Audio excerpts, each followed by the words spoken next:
Hello student, हम लोग अपने इलेक्ट्रिकल एनालिसिस के नेक्स्ट सेक्शन में आ जाते हैं। पिछले सेक्शन में हम लोग पिछले लेक्चर में जो हम लोग ने पढ़ा था, ये करंट इंडक्टर के थ्रू किस तरह से इंक्रीज हो रही है। जैसे जैसे हम बैटरी ऑन किया, जिस तरह से एकाएक करंट का अमाउंट इंक्रीमेंट नहीं हो रहा है बल्कि धीरे धीरे ग्रेजुअली हो रहा है, उसका हमने इक्वेशन यहाँ पे डबल स्टार के फॉर्मेट में लिखा है। ठीक है, इसके आगे कुछ टॉपिक रह गया है, थोड़ा सा उसको हम लोग देख लेते हैं। देखिए, अभी तो हमने जो देखा, ये करंट ओवरऑल सर्किट में जो फ्लो हो रही है उसका कैलकुलेशन किया। अब हम लोग देखेंगे कि हमारा जो इंडक्टर है उसके थ्रू जो वोल्टेज है उसमें किस तरह का इंक्रीमेंट या डिक्रीमेंट हो रहा है, या रेजिस्टेंस में वोल्टेज का इंक्रीमेंट या डिक्रीमेंट किस तरह हो रहा है। तो ट्रांजिएंट एनालिसिस में करंट, ट्रांजिएंट करंट और ट्रांजिएंट वोल्टेज दो पार्ट आता है। ठीक है, ट्रांजिएंट करंट के बारे में हमने पढ़ा। अब हम लोग वोल्टेज के बारे में देखेंगे कि वोल्टेज किस तरह से बदल रहा है इंडक्टेंस और रेजिस्टेंस के क्रॉस। तो हम लोग आ जाते हैं अपने इक्वेशन नंबर डबल स्टार पर। ये आपकी इक्वेशन डबल स्टार जो है यहाँ पे लिखिए। नाउ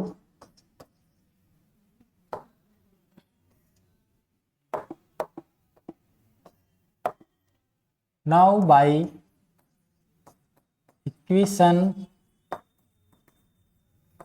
डबल स्टार, ठीक है, इक्वेशन डबल स्टार जो आपकी थी, करंट का amount I T equal to क्या था। देखिए,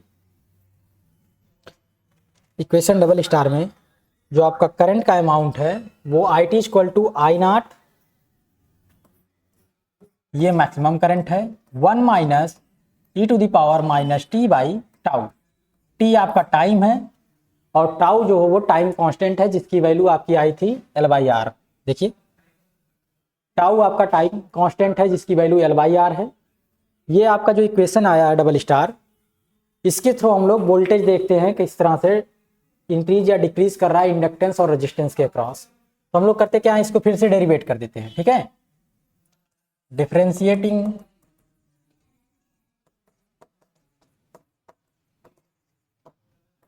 to the above equation with respect to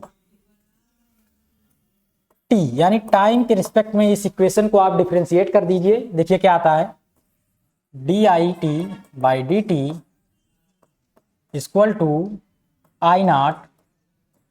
I not तो कांस्टेंट है, मैक्सिमम करंट, ये डिफरेंशियल बाहर हो जाएगी। 1 का differentiation 0 minus E to the power minus T by tau का तो वही हो जाएगा पहले, फिर चेन रूल लगा के डिफरेंशिएट कर रहे हैं हम लोग, फिर टी बाई टाउ का करेंगे तो क्या आएगा, माइनस 1 बाई टाउ, ये आ गया।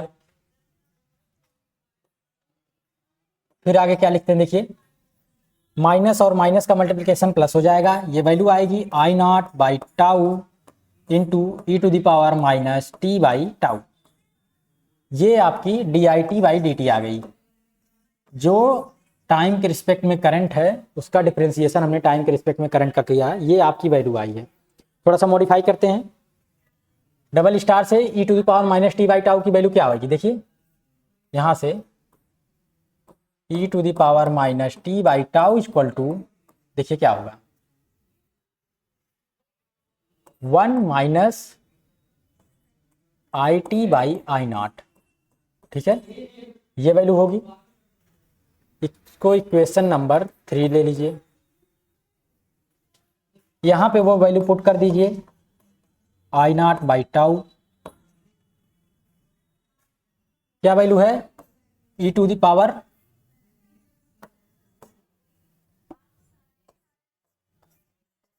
माइनस टी बाई टाउ की जो वैल्यू है 1 minus i T by i not, ये वैल्यू आई हुई है। ठीक है, ये पुट कर दिया हमने। थोड़ा सा और सॉल्व कर लें, देखें, आई नॉट बाई टाउ, इधर क्या होगा, i naught minus i T by i naught, calcium ले ले, ये कैंसिल आउट हो गया। जो आपका निकल करके आया final result 1 by tau I minus I naught minus i T, ये वैल्यू आपकी निकल के आई है। ठीक है, देखिए, ये D i by D t की वैल्यू आई है जो करंट है टाइम के रिस्पेक्ट में, डिफरेंशिएशन उसका हमने किया है, ये वैल्यू आई है। ठीक है, इसको हम लोग यहाँ पे लिख लेते हैं एक बार और, d i by D T equal to क्या आया है, i naught minus i T by tau. ये वैल्यू आपकी जो निकल करके आई है, इसका हम लोग इस्तेमाल करेंगे नेक्स्ट सेक्शन में, देखते हैं। Now voltage drop across the resistance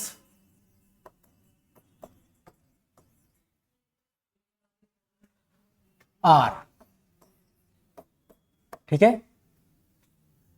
क्या होगा voltage, V equal to I into are. ये ओम्स लॉ आप पढ़ चुके हैं, यही फार्मूला हम लोग इस्तेमाल करेंगे। देखिए, तो यहाँ पे हम लोग वी आर लिख दे रहे हैं वोल्टेज, इसको बोलते हैं voltage drop across the resistance r या transient voltage of the resistance r. क्योंकि ये वोल्टेज जो आया है आई इंटू आर, क्योंकि करंट आई जो है वो कांस्टेंट नहीं है यहाँ पे। ठीक है, ये टाइम डिपेंडेंट करंट है, इसलिए इसका हम एक्सप्रेशन जो है कुछ इस तरह से लिखते हैं। ठीक है, रेजिस्टेंस इसका आर है, आई टी इंटू आर। तो ये टाइम डिपेंडेंट करंट जो है वो क्या दिखा रही है कि वोल्टेज का एक जो ड्रॉप हो रहा है वो फिक्स नहीं है, वो बदल रहा है टाइम के साथ। क्योंकि करंट टाइम डिपेंडेंट है, इसलिए वोल्टेज ड्रॉप भी टाइम डिपेंडेंट आएगा। तो इसको बोल देते हैं transient voltage, transient voltage across the resistance R. ये हो गया आपका ट्रांजिएंट वोल्टेज। तो यहां पे now putting the value of I T from equation, जो इक्वेशन आपकी है डबल स्टार इक्वेशन जो है, वहां से आई की वैल्यू हम लोग पुट कर देते हैं। देखिए ये वाली, ये वैल्यू हम पुट कर दें यहाँ पे, तो जो वोल्टेज ट्रांजिएंट वोल्टेज रेजिस्टेंस के अक्रॉस आएगा, क्या आएगा, i naught 1 minus E to the power minus T by tau into r. I naught into r जो होगा उसको हम लोग वोल्टेज ले लेते हैं वी नॉट। ठीक है, 1 minus E to the power minus T by tau, इसको मैक्सिमम वोल्टेज ले लेते हैं। आई नॉट मैक्सिमम करंट है, तो रेजिस्टेंस आर के साथ मल्टीप्लाई करेंगे तो ये आपका मैक्सिमम वोल्टेज हो जाएगा। इसको बोल देते हैं V naught 1 minus E to the power minus T by tau, ये मैक्सिमम वोल्टेज हो जाएगा। Here I naught into R equal to V naught, maximum voltage ये कांस्टेंट होता है, याद रखिएगा, maximum voltage across the resistance R. ये आपका मैक्सिमम वोल्टेज है रेजिस्टेंस आर के क्रॉस। ठीक है, तो ये आपका वी आर आ गया। इसको आप दे दीजिए इक्वेशन नंबर 4, इक्वेशन नंबर 4 इसको हमने दे दिया। ठीक है, now transient voltage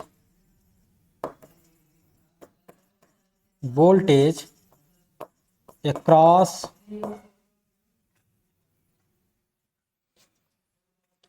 the inductance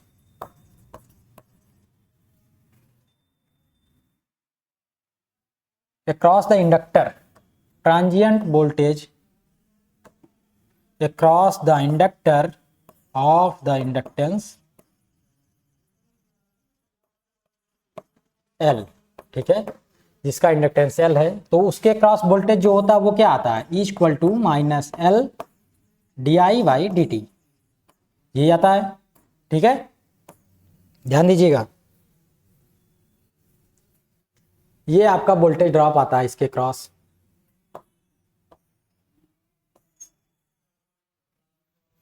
ठीक है, जो ये वोल्टेज ड्रॉप आ रहा है इसमें di/dt की वैल्यू हम लोग रख देते हैं इक्वेशन नंबर,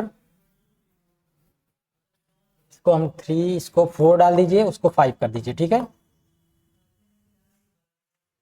इसको आप 5 लिख लीजिए।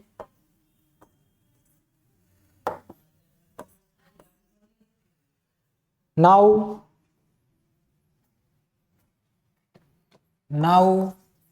By equation 5, now by equation number 4, equation 4 से जो वैल्यू है वो पुटअप करिए। तो इसको वोल्टेज ड्रॉप को VL लिख लीजिए, ठीक है। Voltage drop across the inductance VL, यहाँ पे VL लिख लीजिए -L di/dt, ठीक है।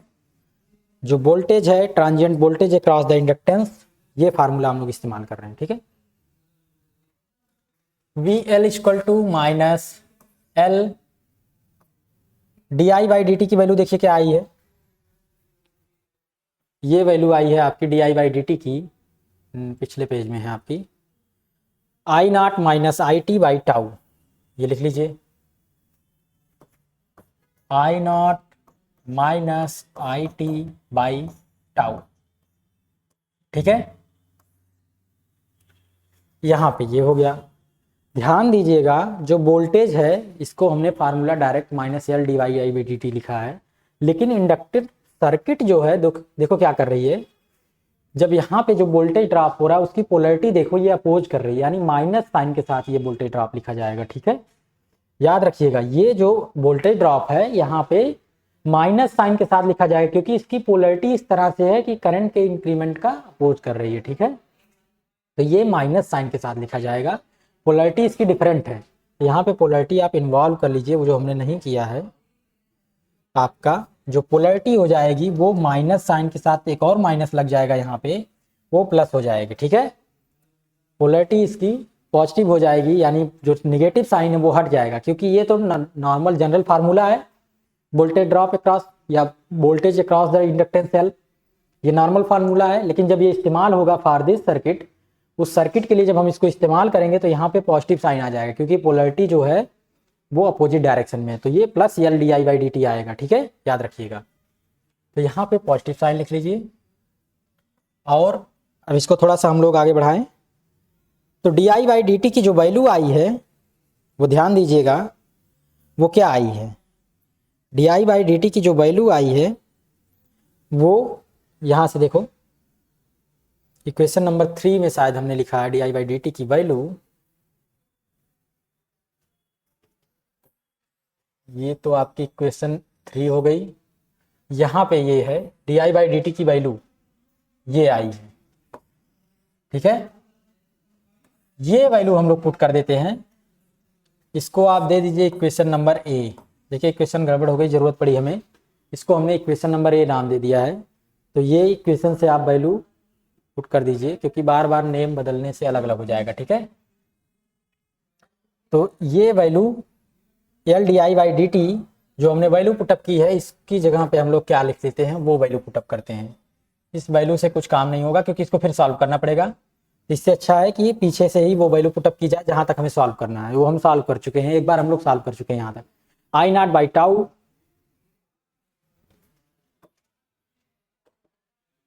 e⁻ t/τ, ये वैल्यू आ गई। ये पूरी वैल्यू वोल्टेज ड्रॉप V0 के बराबर है, e⁻ t/τ, ये इंडक्टेंस के क्रॉस वोल्टेज है, ठीक है, ये ट्रांजिएंट वोल्टेज है। Here Li0/τ is equal to, tau की वैल्यू L/R थी, ठीक है, वो पुट करिए यहाँ पे, क्या होगा Li0, टाउ की वैल्यू है L/R, L से L कैंसिल हुआ, या क्या होगा I0 × R आएगा, इक्वल टू V0, ये वैल्यू है V0 यहाँ पे, ठीक है। ध्यान दीजिएगा ये वैल्यू आपकी आ गई। नाउ ग्राफ, अब ग्राफ बना लेते हैं इसका of the transient voltage,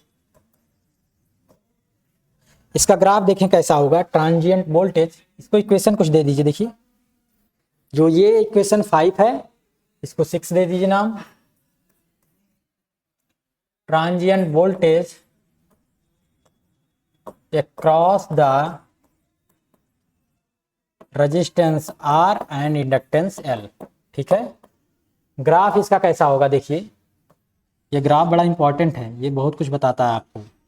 graphical analysis समझ में आनी चाहिए बच्चों, ध्यान दीजिएगा ये बात। ग्राफ से सारी चीज़ें पता चल जाती हैं कि डेटा आपका कैसा है या जो भी वोल्टेज है वो किस तरह का बिहेवियर दिखा रहा है। तो इक्वेशन नंबर 5 से देखिए वी आर का ग्राफ, ये क्या होगा। अगर हम टाइम की वैल्यू 0 रख दें, यहाँ पे t इक्वल टू 0 रखेंगे तो देखो ये वैल्यू हो जाएगी 0। e⁻⁻0 की जो वैल्यू आती है वो आती 1। 1 माइनस 1 करेंगे तो ये 0 आएगा, टोटल वैल्यू जो आएगी वो 0 आएगी। यानी कि वी आर जो है वो जब टाइम, इधर हम टाइम लिख देते हैं, यहाँ पे ये टाइम t है आपका जो बढ़ रहा है लगातार, क्लॉक कोई रखी होगी उसमें टाइम मेजरमेंट आप कर सकते हैं। यहाँ पे आपका वोल्टेज वी आर ट्रांजिएंट या वोल्टेज वी एल है इस एक्सिस पर, और उसकी मैक्सिमम वैल्यू वी नॉट ये है, मान लेते हैं मैक्सिमम वैल्यू वी नॉट यहाँ तक है, ठीक है। तो इक्वेशन नंबर 5 से देखिए जब t इक्वल टू 0 है तो ये वोल्टेज ड्रॉप अक्रॉस या ट्रांजिएंट वोल्टेज जो रेजिस्टेंस के अक्रॉस है वो भी 0 है। यानी ये क्या हो रहा है, धीरे धीरे इंक्रीज कर रहा है 0 से, ठीक है। तो आपका इंक्रीमेंट कहां तक होगा, मैक्सिमम वोल्टेज तक होगा। तो कुछ इस तरह से एसिम्प्टोटेट टाइप का होगा, ठीक है, याद रखिएगा। ये आपका वी आर है, ठीक है,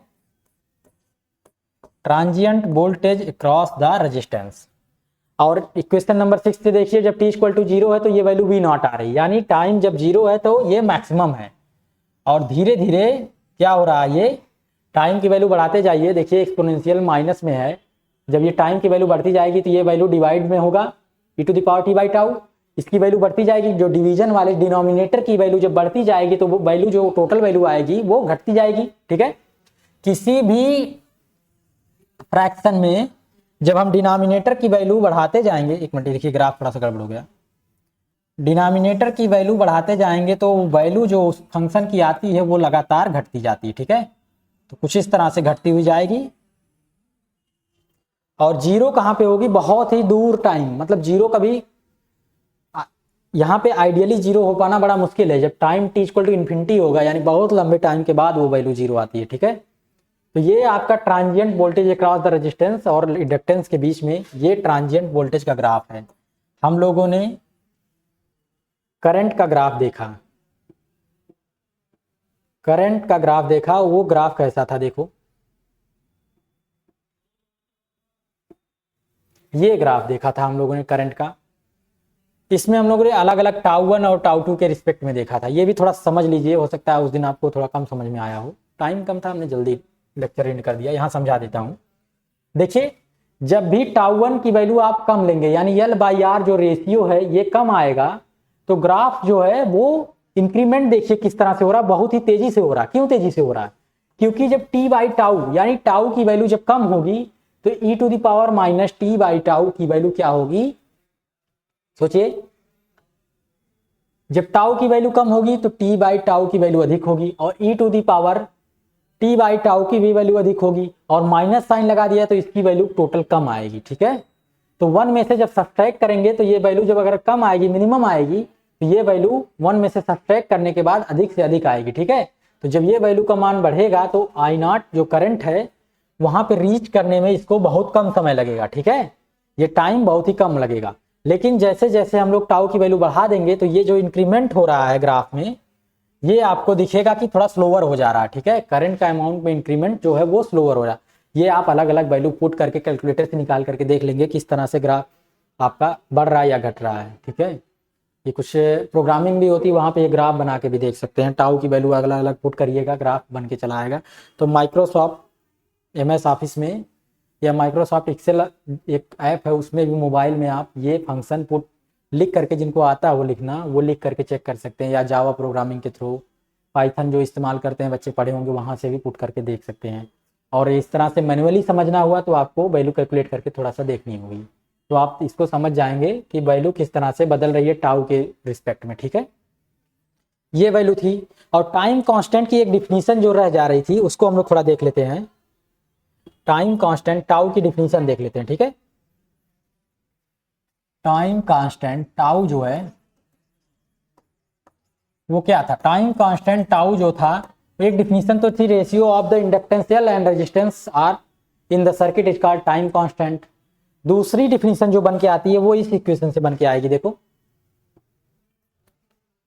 जो d i by D t की इक्वेशन है, इक्वेशन नंबर कौन सी है? 4।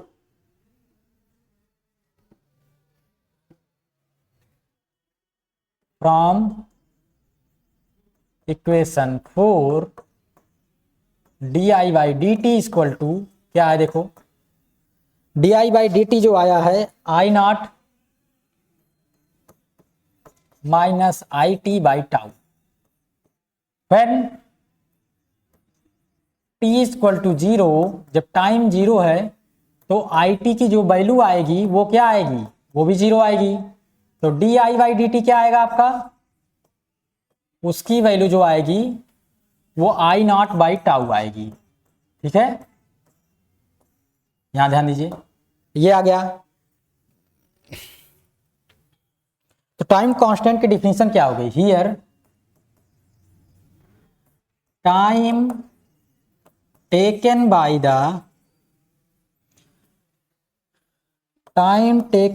The current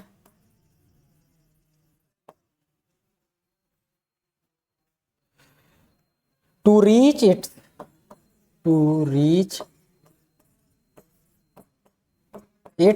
I. देखिए, ये हमारी छोटी सी मिस्टेक जो हो जाती है बार बार, ये हम आपको बता दें कि हम एक्चुअली बीच में कैपिटल लेटर आई का इस्तेमाल कर देते हैं, जबकि इंग्लिश में ये गलत होता है। ये मैं बहुत सुधारने की कोशिश करता हूँ पर हो ही जाता है बार बार। ठीक है, तो ध्यान दीजिएगा, इंग्लिश लिखते वक्त बीच में जो लेटर्स होंगे फुल स्टॉप के बाद कैपिटल, उसके बाद सब स्मॉल लेटर इस्तेमाल होने चाहिए। ये गलती हो जाती है मुझसे। Time taken by the current to reach its steady state value, steady state value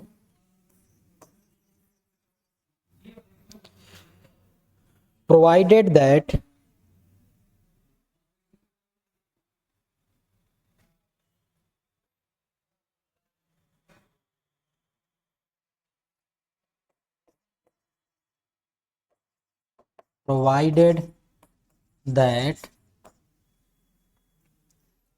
the initial growth rate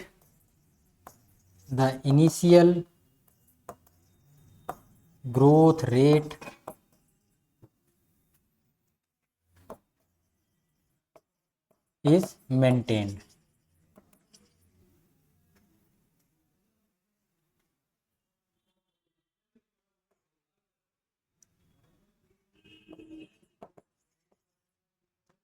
is called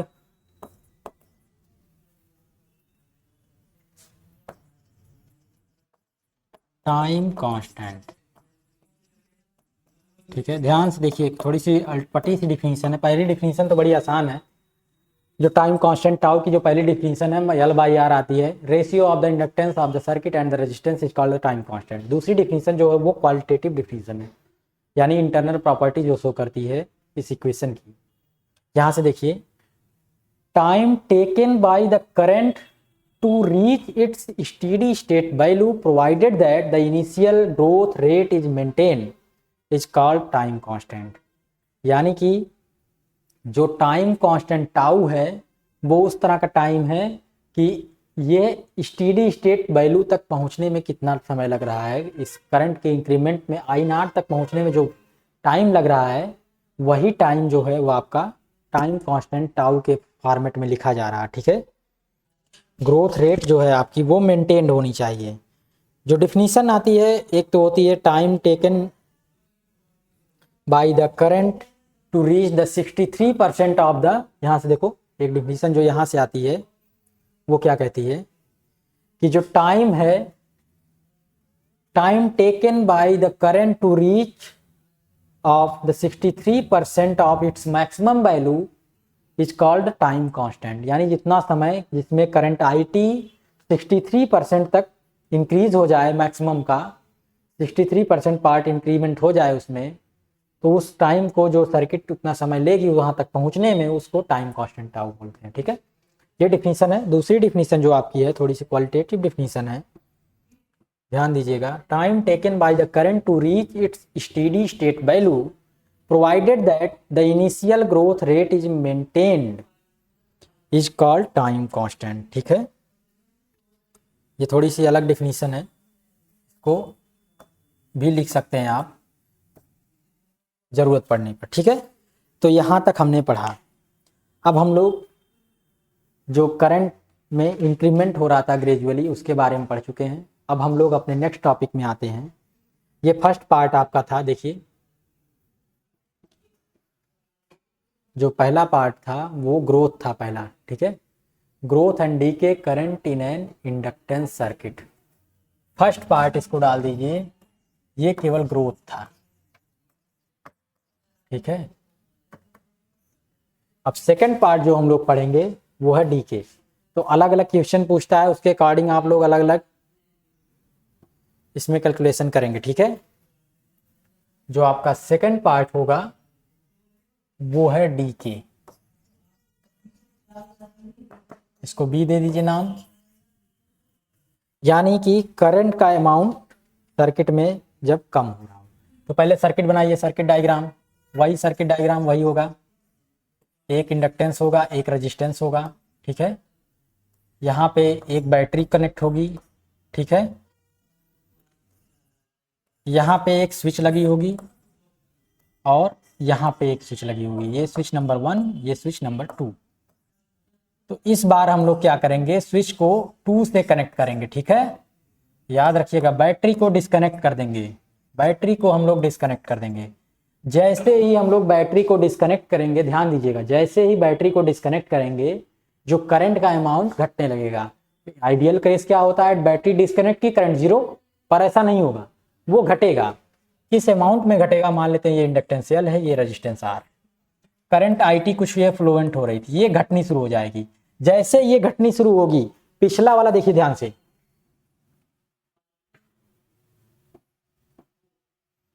पिछला वाला आपका जो सर्किट डायग्राम था वो क्या कह रहा था, ये करंट का अमाउंट बढ़ रहा है तो इसकी पोलैरिटी किस तरह से है कि ये इसको डिक्रीज करे, यानी एकाएक बढ़ने ना दे, इसको रोकने की कोशिश करता है। लेकिन अब इसमें क्या होगा, इसमें यही चीज उल्टी हो जाएगी, जो ये है वैल्यू है वो क्या होगी, सपोर्टिव हो जाएगी। यहाँ पे पोलैरिटी प्लस माइनस और वोल्टेज ड्रॉप di/dt ये सपोर्ट करेगा इसको। यही वोल्टेज जो इसमें क्रॉस कंज्यूम हुआ था इसके क्रॉस, वही वोल्टेज क्या करेगा, अब इसको सपोर्ट करने लगेगा।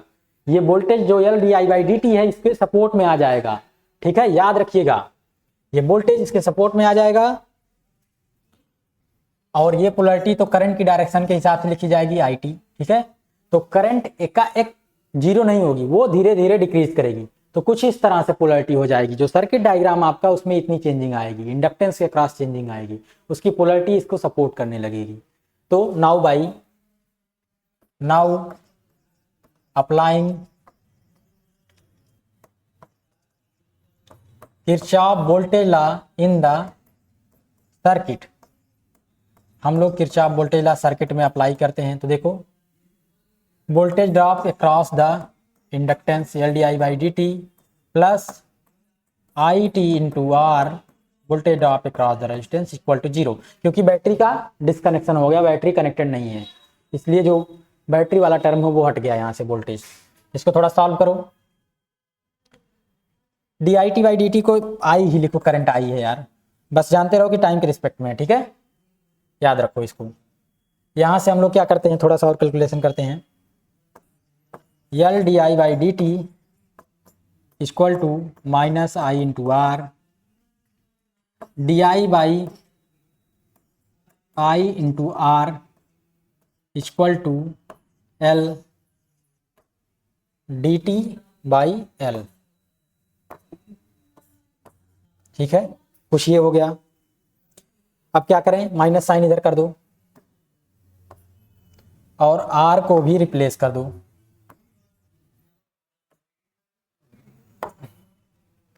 इंटू आर, इंटीग्रेट करो। इंटीग्रेशन करेंगे तो क्या आएगा, d i by i log of i. वैसे लॉग में लिख रहा हूँ, इसका बेस 10 होता है, आप बेस ई समझिएगा, ठीक है। पिछले सेक्शन में भी ये लॉग बेस ई है, ठीक है। एल एन लिखते हैं इसको, बेस ई है इसका। Equal to minus are by l into t plus c, ये कांस्टेंट आ गया, ठीक है। यहां तक हम पहुंच गए। अब ये कांस्टेंट टर्म क्या करेंगे, देखिए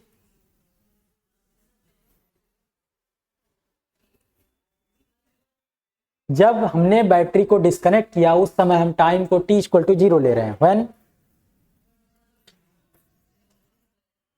t equal to 0, initial condition क्या होगी, इनिशियल कंडीशन यहाँ पे वो ली जाएगी जब हम बैटरी को डिस्कनेक्ट कर रहे हैं। उस कंडीशन में टाइम जो आपका वो 0 होगा तुरंत उसी वक्त। उस समय जो करंट IT थी वो क्या थी, ध्यान दीजिएगा, जो करंट IT है टाइम डिपेंडेंट करंट है, IT या I, ये मैक्सिमम वैल्यू I0 के बराबर रही होगी, क्योंकि पहले बार में सर्किट की जो कनेक्ट किया था बैटरी से फुल करंट फ्लो हो गई। टाइम कांस्टेंट पूरा 5 टाउ टाइम का ले लिया उसने पूरी करंट को मैक्सिमम होने में। अब हम बैटरी डिस्कनेक्ट कर रहे हैं तो इस केस में वो टाइम 0 के बराबर लिया जाएगा जिस समय हम बैटरी डिस्कनेक्ट करेंगे। तो जो करंट होगी वो मैक्सिमम करंट होगी वहां पे। यहाँ पे जब रखेंगे वो वैल्यू, देखो जब वैल्यू रख देंगे तो क्या आएगा, देखो आई की जगह I0 आ जाएगा। बेस ही समझते रहिएगा, हम लिख नहीं रहे हैं, ठीक है। इक्वल टू सी, ये वैल्यू यहाँ पे पुट करो और उसको उस तरफ लेके चले जाओ, क्या आएगा, log of I equal to minus are by L plus log of I0, ठीक है। ये वैल्यू आ गई। इसको जब हम इस तरफ लेके जाएंगे तो ये क्या होगा, log of i by I0 equal to minus are by l, i by I0 equal to exponential ले लेंगे तो e to the power minus are by L. ये बेस ई पर लॉग है। पिछले में ये मैंने बताने की गलती कर दी थी, बताया नहीं था, बेस ई है इसका, ध्यान दीजिएगा। इसको ln लिखिए या लॉग ऑफ बेस ई लिखते जाइए, पिछले में भी यही चीज़ होगी, ठीक है। यहाँ पे चले आइए, यहाँ पे और थोड़ा सा पीछे, यहाँ पे ये सब कुछ ई है, बेस ई है, इसीलिए पावर एक्सपोनेंशियल में आई है, ठीक है। हर जगह जहाँ भी लॉग है वहाँ बेस ई कर लीजिएगा, ठीक है। इसीलिए यहाँ पे एक्सपोनेंशियल में पावर आई है, पीछे भी अगर होगा तो बेस ई, ठीक है।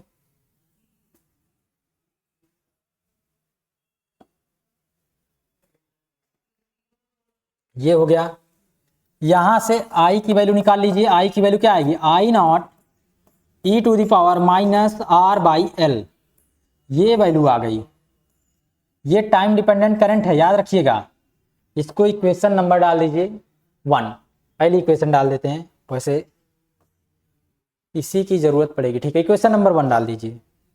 ये I की वैल्यू आ गई। ग्राफ देख लीजिए नाउ,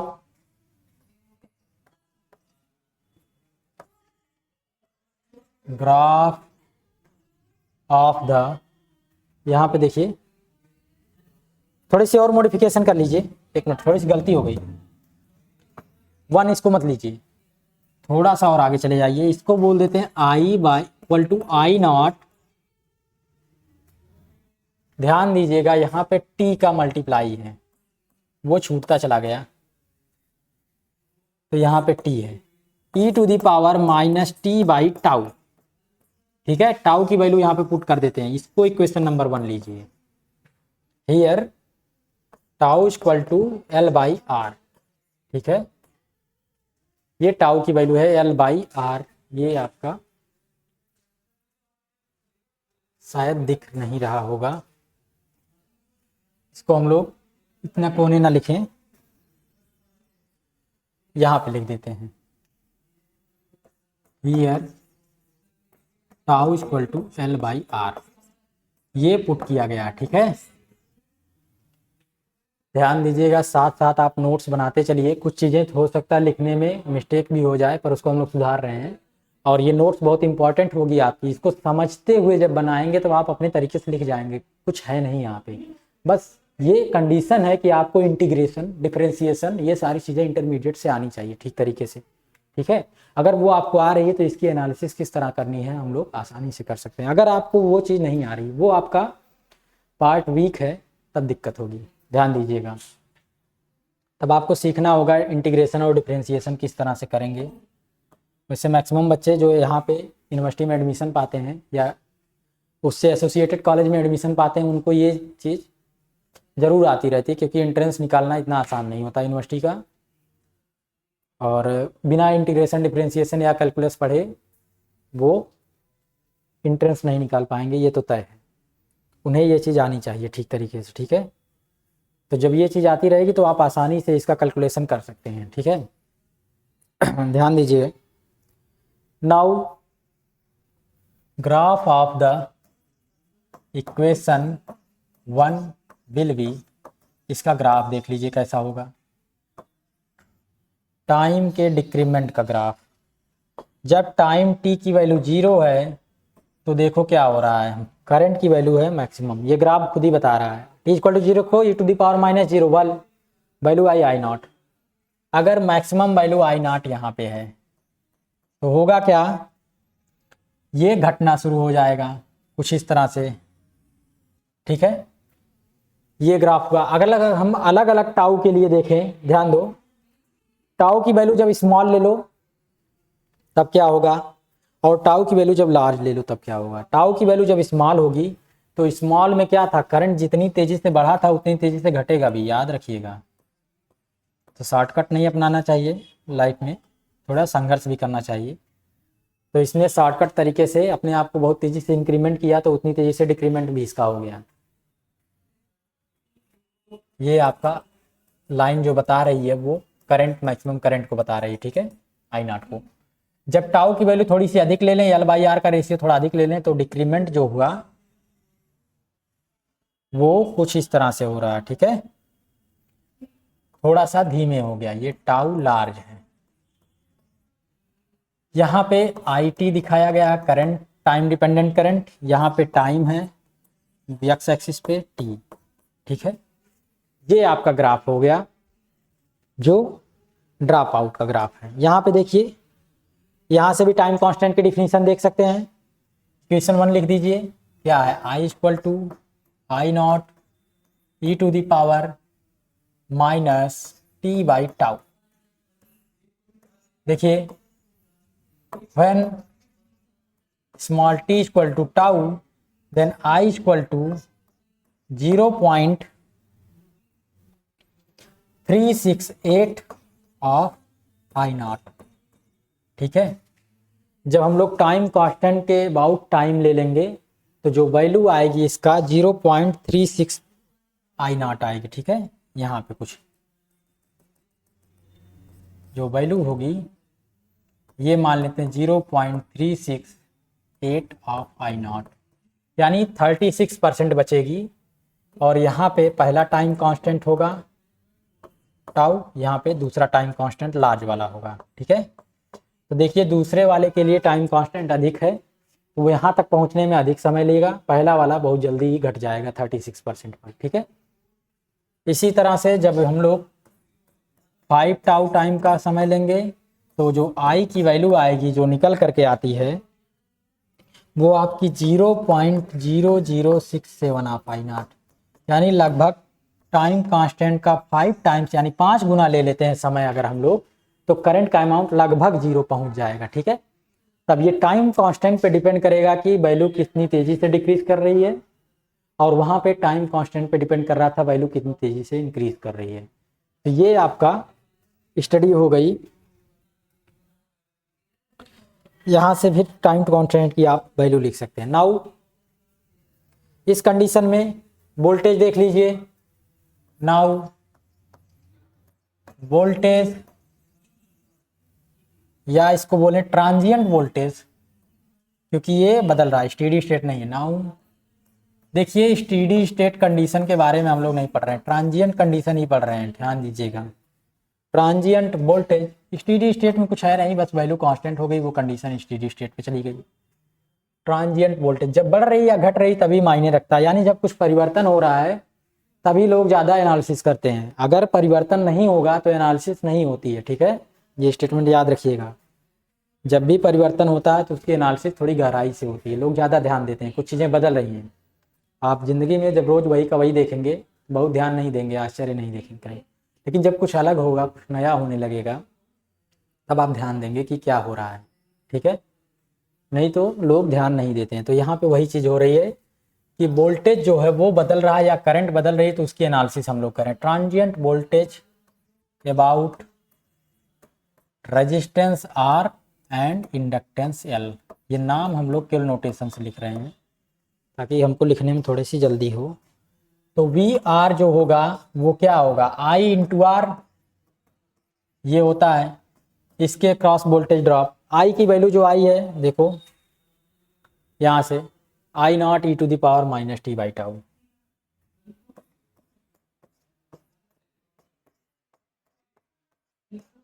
इंटू आर, ये होता है वी नॉट, पिछले सेक्शन में आप देख चुके हैं ये सारी चीज़ें, ठीक है। ऐसे ही इंडक्टेंस के cross voltage drop l d i by D t है, और इसकी जो वैल्यू आएगी एल, यहाँ से d i by D t निकाल लो। नाउ डिफरेंशिएटिंग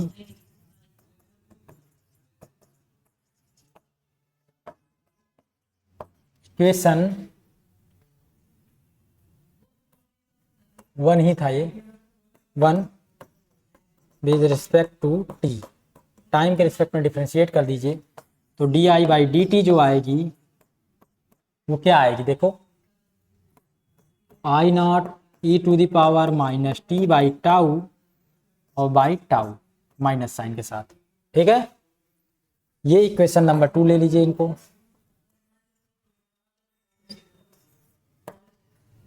डिफरेंशिएशन आना चाहिए, करके देख लीजिएगा। तो l d i by D t की जो वैल्यू आएगी i naught e to the power minus T by tau upon tau minus sign के साथ, इसकी वैल्यू होगी माइनस वी नॉट, या आप कैलकुलेट करिएगा वही होगा टी बाई टाउ, ठीक है, ये वी एल आया। ग्राफ इनका कैसा होगा, ग्राफ देखिए कैसा होगा,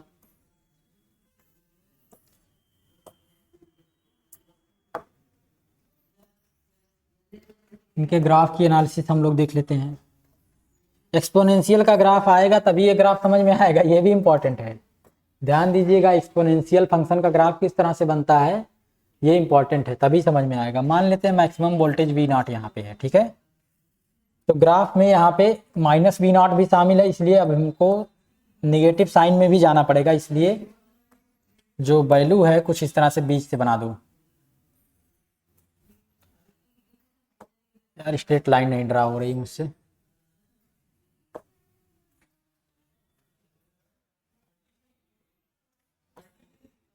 ये क्या है, ठीक है, ठीक है। यहाँ पे ओरिजिन है 0 0, ये टाइम हो गया टी, और यहाँ पे माइनस वी नॉट एक वोल्टेज है निगेटिव में और एक प्लस वी नॉट वोल्टेज है, ठीक है। फर्स्ट वाले सेक्शन में टाइम टी इक्वल टू 0, तो मैक्सिमम वोल्टेज वी नॉट, ये टाइम के साथ साथ धीरे धीरे घटेगा कुछ इस तरह से। ऐसे ही वी नॉट निगेटिव में आया मैक्सिमम, ठीक है, टी इक्वल टू 0 रखो, माइनस वी नॉट आएगा, ये टाइम के साथ साथ क्या होगा, बढ़ेगा, निगेटिव में साइन के साथ बढ़ेगा, समझ लो बढ़ रहा है, याद रखना ये वैल्यू बढ़ रही है, पर निगेटिव में देखेंगे तो घट रही है, ठीक है। तो इस तरह से आपका ये voltage drop V R transient voltage और ये वी एल हो गया इंडक्टेंस के क्रॉस, और इस पर हम लोग वोल्टेज वी टी दिखा रहे हैं, ठीक है, टाइम डिपेंडेंट वोल्टेज, ये भी टाइम डिपेंडेंट वोल्टेज था, यहाँ पे ये टाइम डिपेंडेंट वोल्टेज था, ठीक है, वी टी। याद रखिएगा, टाइम डिपेंडेंट वोल्टेज आपका कुछ इस तरह से घटेगा। तो यहाँ पे आपकी डिस्चार्जिंग या डीके आपका इन द इंडक्टिव सर्किट समाप्त होता है यहाँ तक। कभी कभी ग्रोथ वाला पूछ लेगा पार्ट, कभी डीके वाला पार्ट पूछ लेगा, पर बहुत इंपॉर्टेंट है, पूछे या ना पूछे, आप फिजिक्स पढ़ रहे हैं, आप इनकी अंडरस्टैंडिंग रखिए, ये बहुत काम आता है। ये छोटे छोटे जो टूल्स हैं, इनकी एनालिसिस जो हो रही है, ये इतनी इंपॉर्टेंट है, आप सोच भी नहीं सकते। अगर आप इसको समझेंगे, कुछ है नहीं ज़्यादा। देखो क्या है, एक सर्किट है आपकी जिसमें हम बैटरी कनेक्ट कर रहे हैं। नॉर्मली हर एक सर्किट में इंडक्टर का इस्तेमाल होता है।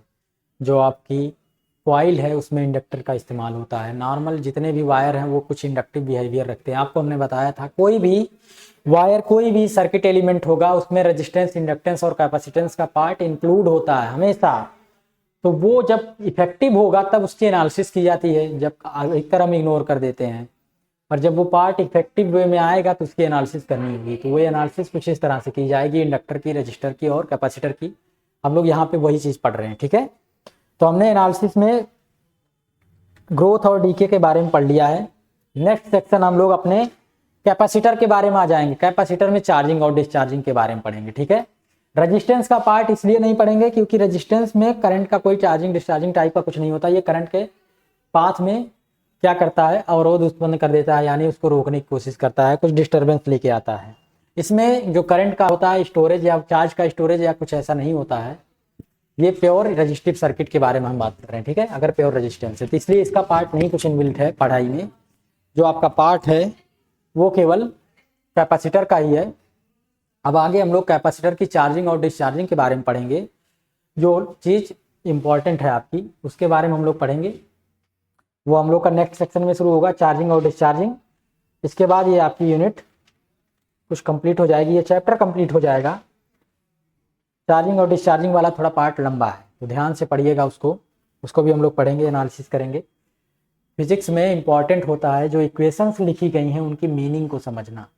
मैथमेटिक्स तो बहुत ही अलग हो जाती है, उसकी मैथमेटिकल अप्रोच जो भी होती है उसकी फिजिकल मीनिंग क्या है वो समझना बहुत इंपॉर्टेंट होता है। बच्चे मैथमेटिक्स कर लेते हैं आसानी से, यह ध्यान रखिए। जो बच्चे बहुत तेज बनते हैं मैथमेटिक्स बहुत तेजी से कर लेते हैं, ये इंटीग्रेशन डिफरेंशिएशन उनके लिए बहुत आसान होता है, पर उसकी मीनिंग उनको अंडरस्टैंडिंग नहीं होती है कि ये बताना क्या चाहता है, ये इक्वेशन क्या बताती है, इसका ग्राफ क्या एनालिसिस देता है। तो इसमें जो हमें समझनी है इसकी फिजिकल प्रॉपर्टी समझिए। मैथमेटिक्स इंपॉर्टेंट नहीं है, वो आप डायरेक्ट भी रट के लिख सकते हैं, ठीक है। पर अगर मैथमेटिक्स आती रहेगी तो आपको रटना नहीं होगा, आप आसानी से उसको निकाल सकते हैं। उसकी मेन इंपॉर्टेंट जो बेसिक है वो है उसकी फिजिकल मीनिंग समझना। हर एक टर्म की, हर एक टर्मिनोलॉजी जो इस्तेमाल हुई है उसकी फिजिकल मीनिंग क्या है।